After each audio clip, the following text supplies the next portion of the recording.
Bienvenido de regreso. Estoy seguro que ya quieres ser una startup o que ya te gustaría invertir en una startup. Pero antes de eso, tengo algunas cosas que contarte. Tengo una buena y una mala noticia. La buena noticia es que cualquiera se puede volver una startup. La mala noticia es que cualquiera se puede volver una startup. Lo que quiero decir con esto es que es una carrera de velocidad.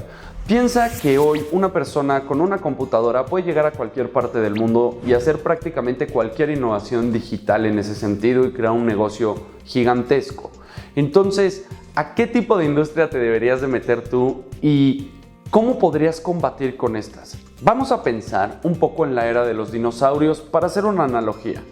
Tú antes, si estabas en el mundo de los dinosaurios y llegaba el T-Rex, tenías que huir. Corre y si él llegó, tú te quitas, porque es alguien demasiado grande y es poco flexible. Después de eso cayó un meteorito, salió mucho polvo y prácticamente todos los dinosaurios se murieron, sobre todo el T-Rex, porque era muy grande y poco flexible. En cambio, los mamíferos, que tuvieron la capacidad de esconderse por todos lados y ser flexibles, sobrevivieron. Hoy estamos viviendo exactamente lo mismo. Lo único diferente es que ese meteorito que cayó se llama tecnología, porque cualquier persona puede hacer lo que una empresa gigante antes no podía hacer. Vamos a ver algunos comparativos entre empresas que eran poco flexibles y startups que las mataron, porque hoy tú puedes elegir una industria y cambiarla completamente para siempre. A lo mejor ya usamos este ejemplo, pero ¿te acuerdas tú rentando una película o teniendo que regresarla un domingo en la noche cuando te da flojera y que a lo mejor te cobraran extra como Blockbuster? Y de repente llegó un equipo de 3 o 4 personas, inventó Netflix y cambió la industria de cómo tú y yo consumimos contenido para siempre. O a lo mejor te acuerdas de Encarta 97. ¿Cuántas veces no hiciste tu tarea ahí? Hoy, ¿quién estaría dispuesto a comprar información? Ahí tenemos a Google, que vino y nos cambió la industria. Y cuando Google empezó, era una empresa de 2 personas, no era de ese tamaño. O a lo mejor te acuerdas de Kodak y cómo todos tomábamos fotos con rollos y luego los revelábamos y todo eso. Y de repente llegó la cámara digital y mató a Kodak. Y de repente llegó una aplicación que se llama Instagram y mató a la cámara digital. ¿Cuántas cámaras digitales has comprado en los últimos 2 años? Sin contar la de tu celular. A lo que voy con esto es que la industria está cambiando y la única constante es el cambio. Tú puedes crear una startup, modificar una industria para siempre y mejorarla. O tú puedes invertir en una de esas startups que la está cambiando completamente. Eso quiere decir matar al gigante poco flexible. Todas esas empresas grandes poco flexibles están al borde de la muerte por gente como tú y como yo, que podemos emprender a través de innovación, modificar una industria para mejorarla y quedarnos prácticamente todo su negocio. ¿Sí crees que podamos lograr eso? Déjame platicarte un par de historias y ver cómo se ven esas startups cuando nacen. Si te das cuenta, todos los negocios y todas las startups nacen con una idea. En una servilleta, igual que tú la tienes o incluso tu negocio está más avanzado que esa servilleta. El punto es que así nacen y se juntan un par de personas, encuentran un problema y empiezan a trabajar sobre él. Si su innovación es buena, funciona y crece. Vamos a poner un par de ejemplos para que veas la magnitud del potencial que puedes tener tú si encuentras el problema adecuado y lo resuelves a través de innovación. ¿Conoces Corporación Hyatt? Probablemente. Todos estos hoteles que hay alrededor del mundo.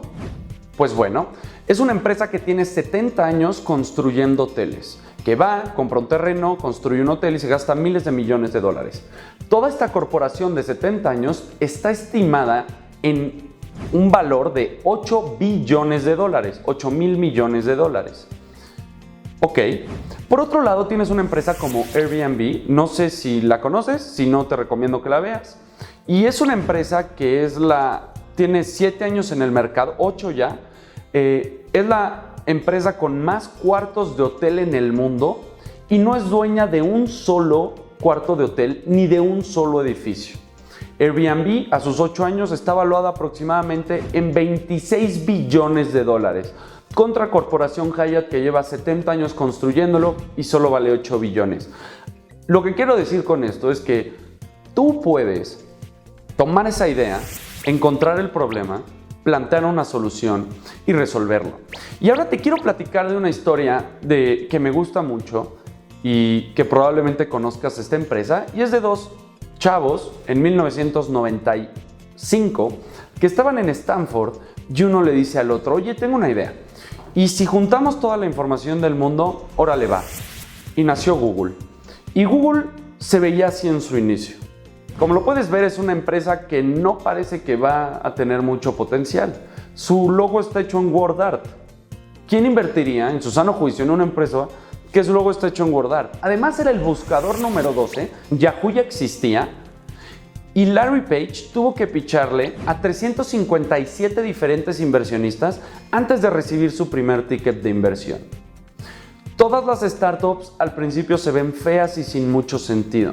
La realidad es que probablemente la tuya se ve así, la mía se ve así, y no importa, porque el inversionista no va a invertir por lo que eres hoy, va a invertir por la visión que tienes, pero te va a pagar el precio de hoy. Entonces no te preocupes si no tienes el mejor diseño, si no tienes todo lo mejor, vas a tenerlo en algún momento. El objetivo es que hoy te concentres en encontrar ese problema y resolverlo. Si haces eso, eventualmente funcionarás, como Google. Por ejemplo, ¿qué hubiera pasado si cualquiera de nosotros hubiera invertido $1,000 en Google en 1998?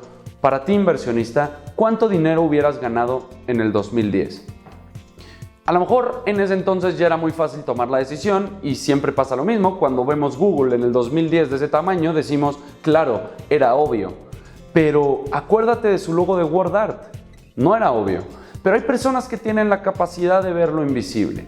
Si cualquiera de nosotros hubiera invertido $1,000 en Google en el 98, hubiéramos ganado alrededor de $42 millones en el 2010 por $1,000 de inversión. Esas son las startups, ¿se acuerdan? Matas al gigante flexible, creces exponencialmente y cambias al mundo. Enfócate en un problema, soluciónalo y no te preocupes de cómo te ves. Sabemos y entendemos que una startup, y por eso probablemente necesites dinero. Sabemos dónde estás parado, lo importante es a dónde quieres llegar. Estoy seguro que ya estás convencido y dices, voy a hacer una startup, o dices, voy a invertir en una startup, voy a encontrar un problema, lo voy a resolver, voy a cambiar una industria completa, hacer mucho dinero en el proceso, beneficiar a mis inversionistas, y todo eso está increíble. Pero, ¿qué pasa con la inversión? Al final del día, de esto se trataba todos estos módulos. Ahora, tenemos que entender un poquito en la filosofía que hay atrás entre inversionista y emprendedor. Y lo que quiero reflexionar aquí es que no hay una diferencia entre el emprendedor y el inversionista. ¿Por qué? Si una startup resuelve un problema con innovación, genera valor. Entonces el emprendedor sale con su startup y le dice a una persona, que nosotros lo llamamos inversionista, oye, te doy un pedacito de ese valor, una rebanada de pastel, digamos, de ese valor, a cambio de tu dinero. Si el inversionista acepta, si te das cuenta, nunca hubo una diferencia, porque tú como emprendedor estás vendiendo valor y él como inversionista está comprando valor.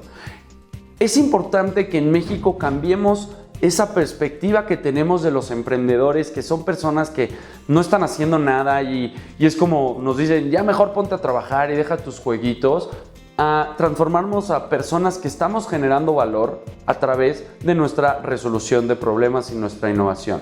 Y también quitar del banco al inversionista trajeado que si nos da una cita va a ser lo mejor que nos pase en la vida y probablemente nos dé 5 minutos y tengamos que salir corriendo. Creo que hoy, en el siglo XXI, estamos en un punto en donde los emprendedores generan valor y los inversionistas entregan dinero a cambio de eso, y es una transacción tan común como este video que estamos haciendo y platicando entre tú y yo. Creo que es momento de pasar a hablar de cuáles son las etapas de inversión y qué tipo de inversionistas deberías de buscar en cada etapa, ahora que sabemos qué es una startup, cómo se comporta y qué debemos esperar de los inversionistas. Vámonos al módulo 2.